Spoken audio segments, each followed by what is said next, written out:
dabalatee kaapportaarraan waa hedduu uffatee gaabii irraan dabalatee deemuun haala qilleensaa dirqisiisa. Garuu hawaasichi akkamiin ilaala? Namni gammoojjii nama baddaadhaa ka huccuu hedduu qabu akka arge akka gowwaatti ilaala.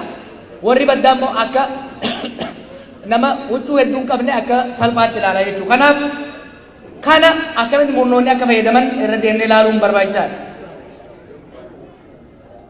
Qabsoon kun hoggaa eegaltu darbe Torontootti dhiyeessaa ture na fakkaate. Qabsoon kun hoggaa eegaltu revival stage jennu irraa eegale. Dadammaqiinsa irraa eegale. Ummanni keenya akka wal beeku, akka wal baru, akka jabaatee dhufu gochuu irratti hojii hojjetamaa ture. Deengadda kaasanii ture. Garuu torbaatamoota keessa qaroomina qofaa miti ta'aa ture. Qaroomina qofaa miti yookiin immoo uummata dadammaisuu oromummaa dagaayisaa dalagaa ture. Cinaa biraatti immoo waan oromummaa quucarsaa qancarsaa qoqqoodaa dalagaa ture. Sochiileen positively contribute godhan akkuma jiranitti kun immoo jiranii jechuudha. Keessattuu eega qabsoon jaarmee siyaasaatiin hoogganamu torbaatamoota keessa madde gara fuulduraa dhufee booda yeroo duraatiif Oromoon wal dorgomuu eegalee jechuudha. Aangoo irratti aangoo hooggansa jaarmaa irratti wal dorgomuu dhufuun keessattuu immoo hoogganoonni ciccimoon torbaatamoota keessa nurraa dhumuun hoogganoonni bakka sanii hin madaalle ol bahuun efficiency hooggansa leadership efficiency hir'isaa waan deemeef namni immoo waan dalage waaqa agarsiisuu gaafa dadhabe loyalty efficiency osoo hin ta'in loyalty amanamummaan sadarkaa itti nama walitti fidurra waan ga'uuf qabsoo Oromoo keessatti sadarkaa hoogganaatiirraa kaasee murnummaan dhalachaa dhufu murnummaan sun immoo naturally default position itti deema jechuudha. Default position hoggaa jennu kan hin reefu isiniin jee qoqqoodama uumamaa kan gosaa fi kan lafaatti deemuudhaan naannummaan dhalachaa dhufee jechuudha torbaatamoota keessa. Kanaaf saddeetamoota keessa qabsoon Oromoo qancaruu fi naannummaan dawarfiin ni shaagan. Gara tokkoon naannummaan qoqqoodamsi qabsoo quucarsaa qabsoon quucaruun immoo naannummaa fiid godhaa ture jechuudha. In the 80s waan dheengadda Facebook irratti akka paaltuu irra dhufe seenaa waan durarraa eegalee dhiigni Oromoo irra jigaa ture akka ta'e hubachuun barbaachisaadha.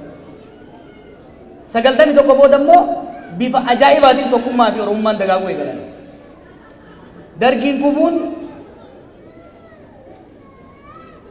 Oromiyaan jaaramuun qubeen dhufuun mirqaanni yeroo san dhufe sun murnoonni yeroodhaaf illee taatu akka walii dhiisanii fi Oromummaan murnummaa caalte Oromummaan naannummaa caalte yeroo itti dhufte ta'uu agarra 91 keessa. Keessattuu immoo wantoota boodarra murteessaa jiran kan torbaan darbe dhiyeesse qubeen wal ga'uun Oromiyaan jaaramuun birokratization of Oromoo kan jennuun qophiileen adda addaa qophiin yaadannoo aanolee qophiin odaa bultuun sagantaaleen gullallee godhamaa turan sun Oromummaa dagaasuudhaan naannummaa qaqqabuu danda'anii turan jechuudha. 91 booda immoo gara 80mootaatti deebine. Akkamitti? 92 booda kufaatiin dhufe Oromoon mirqaanni sun jalaa cabuun wal sababsuudhaatti deemame jechuudha. Wal sababsuutti maal jammammaa ishee Oromoo? Injifannoo abbaan isii hedduu mo'amuun immoo yataamaan ija. Mo'amuun takkaa injifannoo fiduu dhabuun namu abbaa itti ta'an keessa jiru abaluutu fide abaluutu rakkoo tana uumee jira. Injifannoo immoo abbaan isii hedduu anaatu injifannoo tana fide namu irra wal saama. Injifannoo wal saama namni. Injifannoo dhabammoo irraa dheessaa jechuudha. 91 booda 91 namu nutu keessa jira nutu injifannoo tana fide irratti deemu ture waliin deemu ture. 92 booda immoo quba waliin qabu dhufe jechuudha. Keessattuu immoo hooggansa gara fuulduraa jiru irra duuluunii fi duulli san immoo hooggansa san qofa irratti osoo hin ta'in naannawa hooggansi sun keessaa madde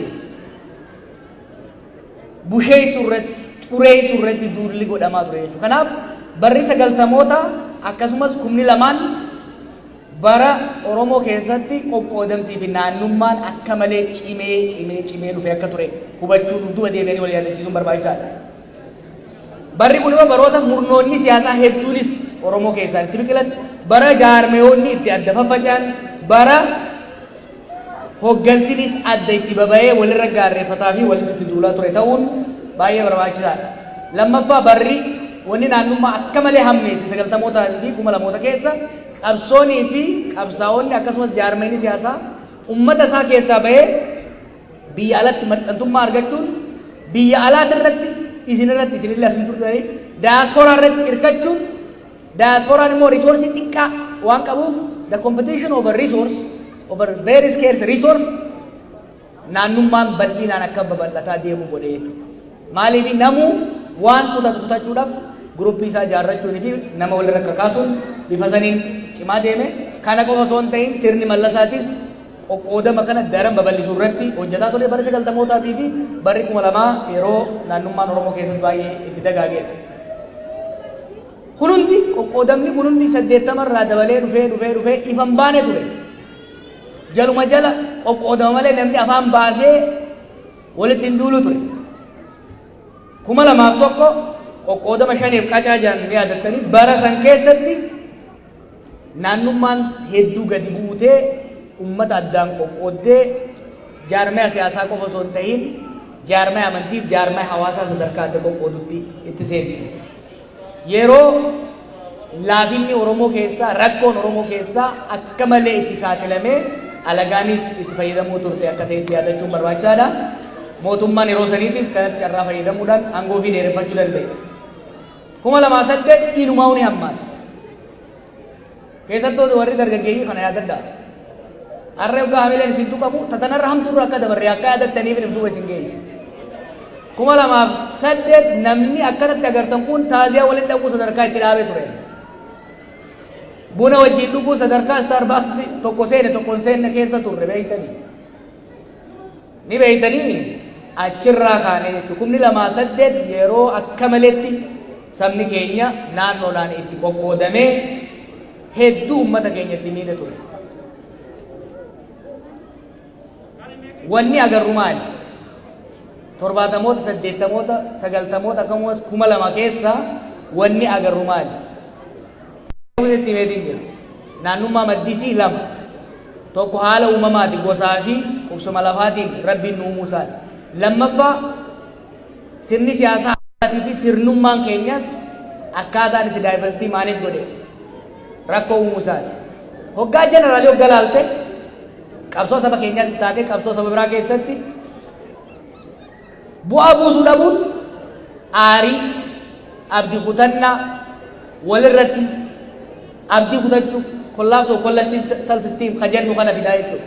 Confusion uuma jechuudha nama keessatti. Yeroo kana ummanni adda qoqqoodamuu jaarmeewwanni siyaasaas ummata waliin qabanii deemuudhaaf waan sharafan waan hin agarsiifneef addaan qoodanii deemuu irratti xiyyeeffatan jechuudha. So 70moota naannummaan keessatti Oromoo keessatti 70moota irraa kaastee biqilaa guddachaa dhufte 2000moota keessa 2001 2008 affarroo baaftee qabsoo Oromoo nyaachaa turte. Qabsoo Oromoo akka malee miidhaa turte 2000moota keessa. 2012 as hir'ataa suphamaa dhufte. Akkamitti suphamte? Somehow keessatti Oromoon biyya alaa waan gara fuulduraatti irratti waliigaluu dadhabnaan waan durii irratti waliigaluudhaan murteessite. Nostalgia as tactical tool of healing kan jennu kanas yoo yaadattan qophii afran qalloo qophii maccaatu lamaa qophii baalee qophii haalii birraa qophiin 2000moota keessa godhamaa ture sun yeroo duraatiif Oromoon addaan facaatee qabale hin ta'isu waliin dhuftee yeroo wal agartee turte jechuudha. It's very fascinating.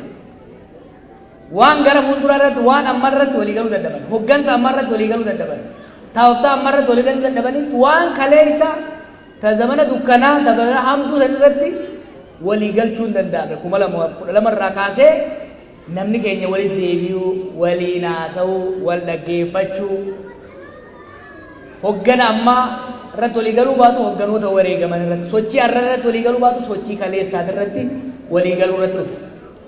Itti aansee maaltu dhufe keessattuu 2013 irraa kaasee sochii yaadannoo durii san irratti aansee maaltu dhufe successful campaign gochuu eegalle jechuudha. fakkeenyaa fi sochii boykoo baddallee Oromoo First Oromiyaa xiyyaa kan Haacaaluu fa'aa godhaa turan sun Oromoon bal'inaan akka walitti dhufuu fi dadammaqiinsi bifa haaraan mirqaanni bifa haaraan shurufkaan Oromummaa bifa haaraan yeroo itti dhufte akka taate yaadachuun barbaachisaadha. Nostaaljiyaa yaadannoodhaan ummata mataa walitti deebisu. Duula xixiqqaa garuu effective ta'e.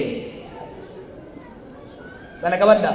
Duula xixiqqaa garuu effective ta'e hojii agarsiisuu eegallee bu'aa agarsiisuu eegallee. Maaliif jedheefu injifannoo abbaan si hedduu mo'amuu yataamaadhaafi injifannoo xixiqqoon namuu akka walitti dhufee irraa qiqqicatu akka keessatti hirmaatu akka mileensaa ka'u goote jechuudha. Keessattuu sooshaal miidiyaa irra warra turtanii beektanii injifannooleen xixiqqoon tun dadammaqiinsa namni keenya akka walitti dhufu goote jechuudha. Sanbooda Oromoo Protestii seene qabsoo qeerrootti seene qabsoo qeerrootti ergaa seennu tokkummaan daran cime yeroodhaa gara yerootti injifannoon dabalaa dhufuudhaan Oromummaan gandummaa caalte Oromummaan naannummaa caalte Oromummaan murnummaa caalte itti baate akkasii zamana qeerroo sana. My point.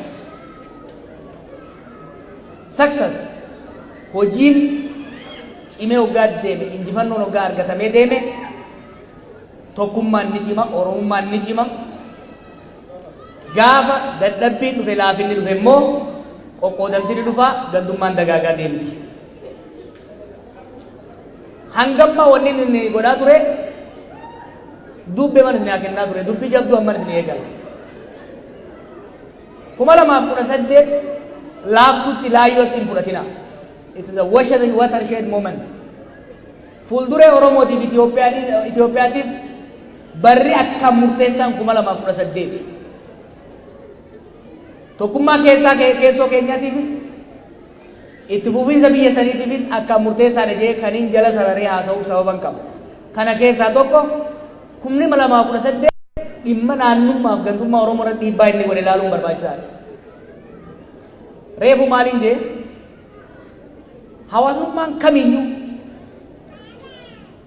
primitive society jennuun society durii san ka wal keessa hin deemne ka karaa makiinaa keessa hin jirre ka bilbilli keessa hin jirre ka wal hin beeyne laga gamaa gamana hoggaa jiraatu bakka wal qunnamtiin hin jirretti they develop prejudice waan jennuun wal si'atu ummanni gama sadii sun badaadha ijoolleellee ittiin wal sodaachisaa turanii miti si fudhatanii si hin deeman prejudice is natural ummanni wal hin beeyne tokko gamaa gamana taa'u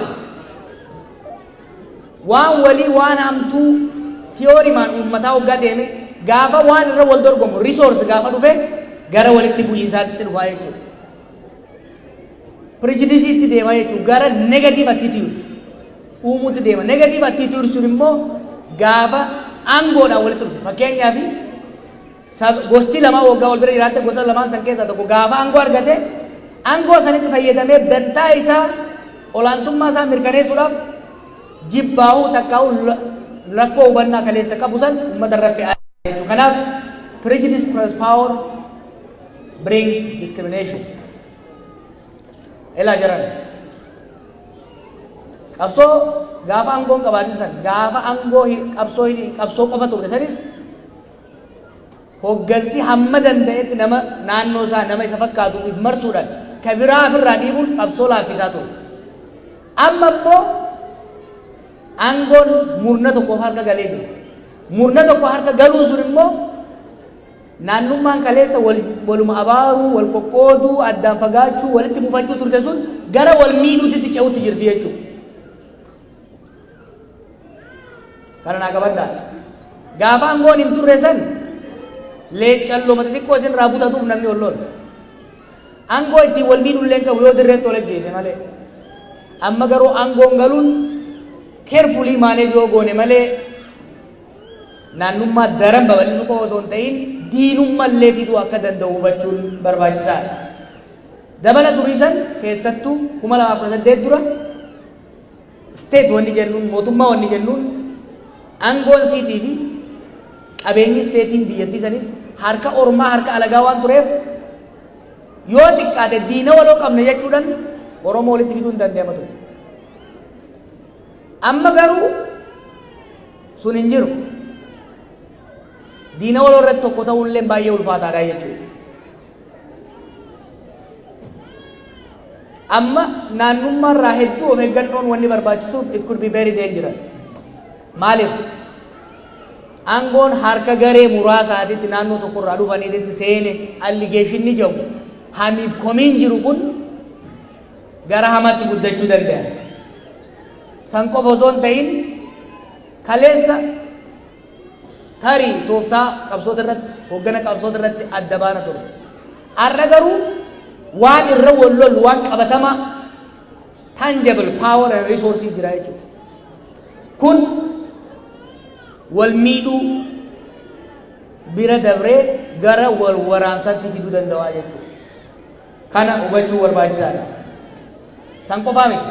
Akkaataa gartuun aangoorra jiru diversity Oromoo keessa jiru kana itti fayyadamu qofa osoo hin taane akkaataa warri sirna jijjiiruu barbaadu dubbii fireem itti godhee ittiin qabsaa'us naannummaa daran babal'isee gara civil wariitti geessuu danda'a. Geessaas akka jiru hubachuu barbaachisaadha. Naannummaan parochialism jennu kun Oromoo keessatti qofa miti saboota hedduu keessatti Irish keessatti warra adda addaa keessatti mul'ataa ture warra ollaa keenya keessatti ni jira. Inni babal'achuun isa sirriitti to'achuu dadhabuun maal fida? Hawaasni akka sirriitti waliin simanne akka wal keessan seenne dhoorga. San qofa osoo hin ta'in creative ideas wal dorgommiin dandeettiidhaan osoo hin taane beekumsaan osoo hin taane murna jaarrachuudhaan garee jaarrachuudhaan waan ta'uuf creativitiin potential hoggansi potentialii gaarii qabu akka hin baane block godhaa deemaa jechuudha. San qofa osoo hin ta'in walitti bu'iinsaa fi adda qoodamina gurguddaa irraa gara xixiqqaatti karaa banaa deema. Hammaataa yoo deeme yoo ammumarraa to'atamaa kan hin deemne taate immoo gara wal waraansa keessootitti geessa. Kana Oromiyaa keessatti carefully already eegalaa arguu eegallee jirra jechuudha. Kan qofa osoo hin ta'in sabboonummaan saba tokkoo naannummaa to'attee eemartee sabummaa guddiftee deemuu yoo kan dadhabdu taate humna alaatiif illee ni saaxilamti. Humna alaatiif illee harka akka keessa garuu banti. Waggoota lamaan dabre sadeen dabre kana wanni agarre gamaa gamanaa kanaa jechuudha. Ayyee naannummaan qabsoo sakaalaa turte nu laaffisaa turte amma nu deemuu dandeenyu akka hin deemne nu dadhabsiisaa turte. Presenteeshinni waggaa 15-16 duraan godhaa ture sun qabsoo sakaalaa jirti. Naannummaan qabsoo sakaalaa jirti. Gandummaan qabsoo sakaalaa jirti. Fala itti haa barbaannu tayyatu turte. Amma immoo wanni jechaa jiru naannummaanii fi gandummaan sababni isii takka lama sadii.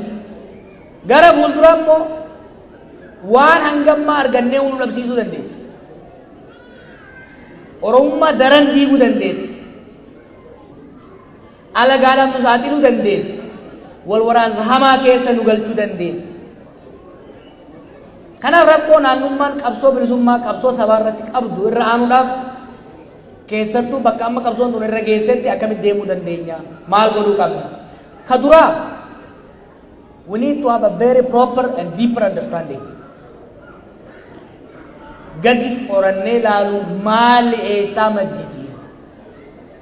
Alagaan nu qoodaa qofa osoo hin ta'in hoggansa Oromoo tokko lama qofa nu qoodaa osoo hin ta'in kompleksitiin kun eessarraa dhufe kan jedhu. Hawaasni tokko walqunnamtiin isaa waliin haasa'in isaa cimaa yoo hin ta'in rakkoo wal hubannaa stereotype jennuudha uumamaa. Kuni negative attitude takkaa prejudice uumaa deema. Prejudicein keessattuu hoggaa resource irratti wal dorgommiin dhufte, aangoo irratti wal dorgommiin hoggaa dhufte gara wal jibbaatitti dhufa. Jibba takkaahuu tuffii irratti aangoon hoggaa dhufte immoo gara loogiititti nama geessa. Loogiin immoo gara wal waraansaatti nama geessa jechuudha. Tokko kana. Lammaffaa saba Oromoo miliyoona meeqa geessan saba Rabbii beeku. Amatu immoo dabala. 60 jennee sanuma fudhanne. Oromoo miliyoona dila kana qofa dhiisaati sabni miliyoona takkaatu Rabbiin hoggaa uumu gosa gosaan uumeetii lafa adda addaarra uume. In any society, diversity is a fact, is natural. Diversity balleessuun hin danda'amu. Gosa balleessuun hin danda'amu. Amantii balleessuun hin danda'amu. Baddaa gammoojjii kaabaa kibba bahaadiyaa balleessuun hin danda'amu. Dongorri keessattuu naashinaalizimii maddi isaa gara bitaarraa leefti irraa ta'e uumu garaagarummaa uumamaan jiran kana akka waan hin jirreetti of amansiisuudhaaf yaalu. Garaagarummaan akka jiru. Diversitiin yeroo hundaa uummata keessa akka jiru. Diversity balleessuun akka hin dandeenye manage gochuu malee. Canada is a prime example. Manage gochuu malee balleessuun akka hin dandamne amanee fudhatuu qaba. Hoggansi kan hawaasaas kan amantii irra jirus kan hoggansa siyaasaa irra jiru jechuudha. Hojiin dura maddumarraa rakkoon wal hubannaa rakkoon guddaan kan uumamu gareelee jidduutti rakkoon information hoggaan jiran information flow cimsuudhaan hawaasni akkatti dhufee akka waliin mari'atu gochuudhaan rakkoon wal si'annaa akka uumamne gochuudhaan hojiin dura hojjetamaa jechuudha. Kalammata isin kan godhuu qabdan waan gosa takka irratti naannoo takka irratti hawaasa takka irratti murna tokko irratti jibba godhamu dura dhaabbachuun hojii biraati. Sadarkaa intellectuality sadarkaa hoggansaatti immoo hojiin hojjetamuu qabu. Saalfii ta'uu hin qabu. Islaama, Kiristaana, Arsii, Wallagga, Shawaa, Machaa, Tuulama, Boorana, Bareetu ta'uun akka waan qaanyiitti ilaalamuu qabu. It is a fact. Kana qofa osoo hin ta'in namni walitti qottisu akka walitti qottisu akka wal dhidhiibus dho'isaa miti. Dhodho'isuu miti. Dhodho'isaan maaliin fayyiftu jedha. Gadi baasanii irratti haasanii furmaata irraa barbaaduu barbaachisa. Kabiraa sadarkaa jaarmaa hawaasaatti haa taatu jaarmaa siyaasaatti we have to practice fairness. Sadaffaan you have to empower underdeveloped communities. Yeroo baay'ee naannoo tokko lama sadii wal lola kanaaf gareelee biraa fiduudhaan baalaansii uumuun ni danda'ama. Karaan biraa saboonni successful ta'an internal parochialism takkaa'u internal fishery internal qoqqoodama keessoo kana irraa itti aanan national figure national narrative waan ta'e dhiyeessuudhaan fakkeenyaaf kaleessa bakka tokko dubbachaa ture waan Hayilamaariyaam Gammadaa fi Maamud Miffaa godhaa turan san ammas national figure uumuudhaan symbolism waan saba guutuu wal taasisu as baasaa deemuudha barbaachisa. Inclusive narrative build gochuudhaan akkasumas to work towards just equitable and sustainable society. San I will explain a little more. Ela bakka amma jirrutti isin hin dho'isu. Sadarkaa hoggansaatti gadi buunee irratti ilaalaa jirra irratti ilaalla. Oromoon bakka amma jiru kanarraa tokko naannummaan saba kana diidee waan hangammaa argate akka dhabsiifne yoo ka barbaadde taate. Daranuu walitti nayitee Oromiyaaf Oromoo akka diine yoo ka barbaadde potenshaal guddaa qaba kana gochuudhaaf. Amantii ol naannootu Oromoo diiguudhaaf humna qaba. Kana hambisuu yoo ka barbaadu taate aangoon qabeenyi akkasumas dirqamni bifa fair and equitable namu akka gumaata isaatti akka humna isaatti waanuma warra Itoophiyaa irraa gaafachaa turre san Oromiyaaf Oromoo keessa practice gochuun karaa ittiin naannummaa to'atu. Warri negative ta'ee yeroo hunda nama walitti buusuu barbaadu ilmoon balaa yeroo hunda ni jirti. Ilmoo balaa dalagaa dhabsiisuu yoo ka barbaaddan taate jaarmaa hawaasaa jaartan keessatti waan maqaa Oromoo fi Oromiyaa jaaramtu keessatti qooda walii kaayaa deemuun gosa hundaaf teessoo hundaaf amantii hundaaf korniyaa hundaaf fair distribution hojjechaa deemuun barbaachisaadha. Keessattuu jaarmaaleen siyaasaa jaarmaaleen hawaasaa qaamonni mootummaa maqaa Oromootiin Oromiyaatiin socho'an hoggaati balbala bantee gasseentu Oromoo Oromiyaa fakkaachuun dirqama. Kuni qoosaa miti. Saba kana qaarii waggaa meeqatiin aarsaa waggaa meeqatiin Oromoo Oromiyaan ijaaramuu dandeesseerti. Kana cimsanii yoo katti deemuun barbaachisu taate dhodhoisuun hin barbaachisu. Wanni maqaa Oromoo Oromiyaa jaaramte loqoda hunda calaqqisiisuu danda'uu qabdi. Naannoo hunda calaqqisiisuu qabdi. Amantii hunda calaqqisiisuu danda'uu qabdi. Nama waggaa dhufu keessatti akka calaqqeetti as a mirror keessatti farquu danda'uun karaa ittiin ilma balaa dalagaa dheessinu keessaa tokko jechuudha. little detail garuu hoggansi Oromoo ka warri mootummaarra jirus warri mootummaa ta'uu barbaadus hawaasninis we have to manage the competition between the three. Itoophiyaa kan cimpu saba sadii Oromoo, Amaaraa, Tigree waggaa 400 wallola sadeeniititu tokko tokko cunqursuuf deemuutu rakkoodha. Oromoo keessatti sadii jira. Maqaan dhaamoo sadii Arsii, Wallagga, Shawaadha. Sadeen kun addaan eeguu barbaachisa. Addaan eeguu sadeen addaan eeguu warra hafe immoo haqa isaanii eeguudha barbaachisa. Kuni barbaachisaadha.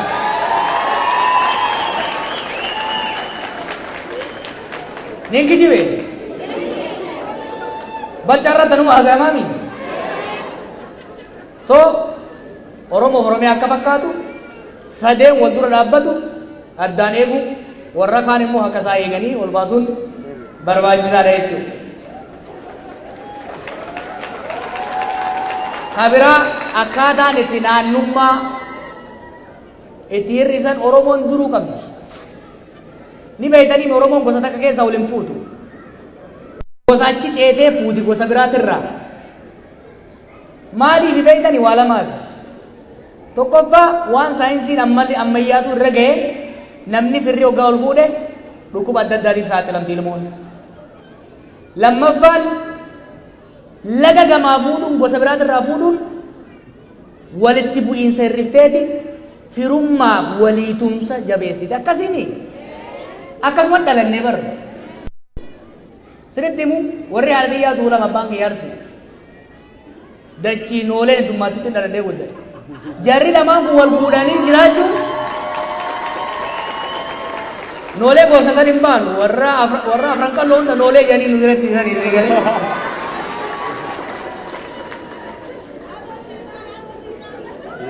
Isinitti hima.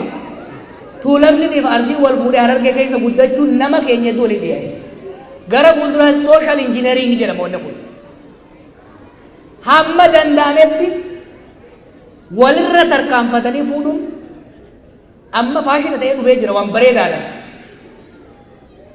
Gosti gamaa gamanaa wal fuudhuun encourage godhaa ilmoon ta'esan dubrii keessatti akka heerumu encourage godhina achi fagaatee haa fuudhu bareedaadha. Oromoo keessaa gosa achi fagoodha. Biyya tana yoo qabmoo taate immoo Faranjiis Paakistaanis hunda yoo fuudhe bareedaa bira heddummeeffannaa jechuudha. Social engineering. Wanni biraa sabni hundumtuu Oromoo qofa osoo hin ta'in rakkoolee adda addaa kana keessa ni deema. Lammaffaa gara fuulduraa yeroo hin dhabe malee leenjii kennamuu jira. Hoggansa jaarmiyaa siyaasaatiifis, hoggansa hawaasaatiifis, dargaggoyyetiifis diversity management irratti sensitive akkatti ta'an leenjii kennuun barbaachisaadha. Amma immoo seriously ta'uun barbaachisaadha. Aangoo murna Oromoo tokko harka waan seenteef murni aangoo qabate sun naannoo tokkotti galee aangoo fi tiisuudhaaf naannolee biraa akka hin miine discriminate akka hin goone irratti qabsaa'uunii fi aangoon sun Oromoo hunda akka tajaajilutti dirqisiisuun irratti qabsaa'uun akkaataa itti naannoo dura dhaabannu keessaayi. Wanni biraa naannummaa dhaabuu yoo barbaadan taate gandee safara keessanii irratti qabsaa'a. Namni Arsii tokko ka'ee hoggaa Wallagga irratti qushaasha haasa'u hunda caalaa kan nama sana afaan qabu nama Arsiidhaati. Gaafa namni Harargee tokko ka'ee nama Arsii irratti afaan dheerate ka dura dhaabbatee isa mormuu qabu nama Harargeedhaati. Namni Wallaggaa tokko ka'ee hoggaa Arsii maqaa xureesse ka dura dhaabbachuu qabu nama Wallaggaati. Gandee safara keessanii hidhadhaa.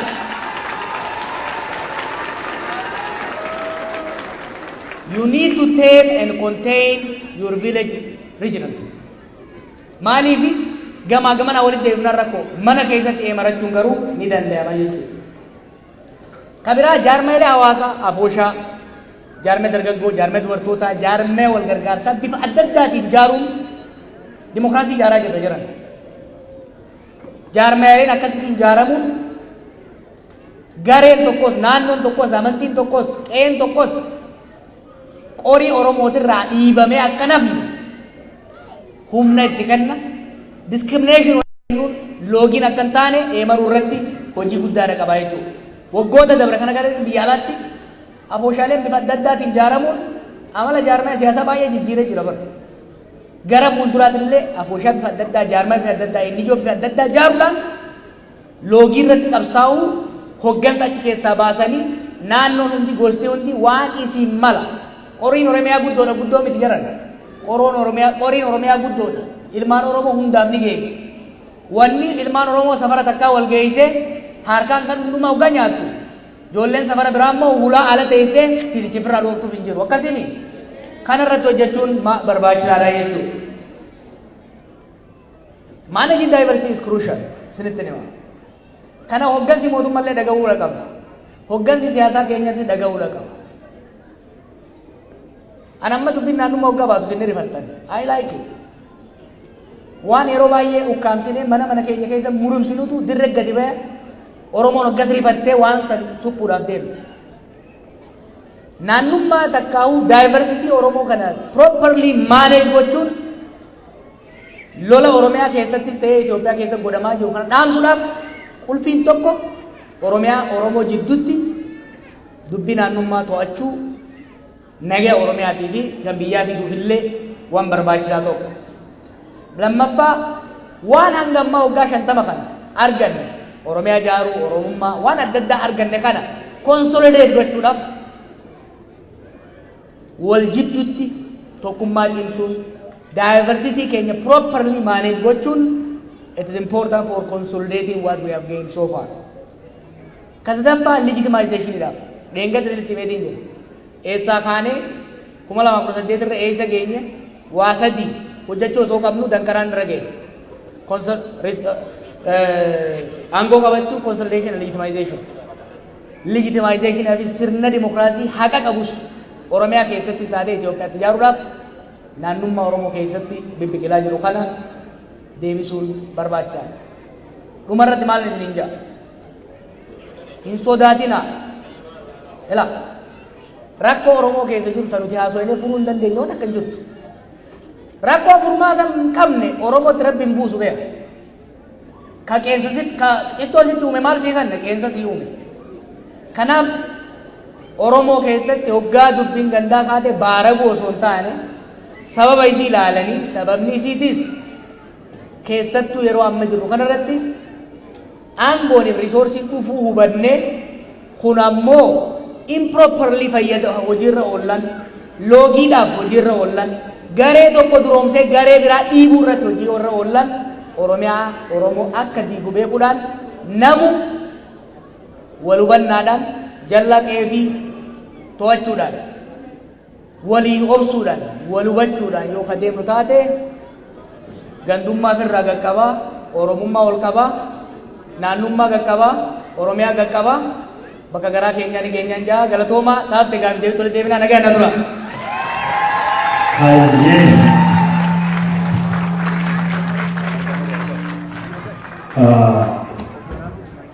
Okay. Jalan Kenya, kawajamu bagi Indonesia Kenya, kawajamu Abdul Muhammad, nama seberbacisa yang jaya Indonesia. Karena itu kalau pembicaraan itu kalau dia kata, beliau betul mungkin sekarang kata itu berita karena jaya. Jika itu mau boleh Kenya, aku ada Kenya itu mau betul aja. Mengkudo, habis itu mengkudo segitu jera warna teso, daya nada tesika, desa kasa mengkudo dah tesa kedara. Dua tu kayaknya, hawang kayaknya hanya berkata ane, tapi ada teso di sana kate, teso haafi habajare jura, sama seperti apa? Hadiramu jitu tiga, politik teknya, almatun. Kalau nak betul untuk cari ada di dunia ini kita akan semua boleh setia. Usai saya sebut terlalu betul. Namun politik kalau tu kau di mana? Amo itu tu kau jual se politik ini agaknya atas itu ada Tuhan itu nagar tu pada orang. Okay. Bila akan kita beredar dalam se politik ini jalan tadi ni. Yes. Itu nugal tu mau pada jani. Saganda berte. Gapi hidup itu saya mundur ambil lucu. Lagi sedih, betul? dhugaa biyya fagoo irraa deebi'ee akkanumatti nama dhufe kana ilaaluu waan jiraate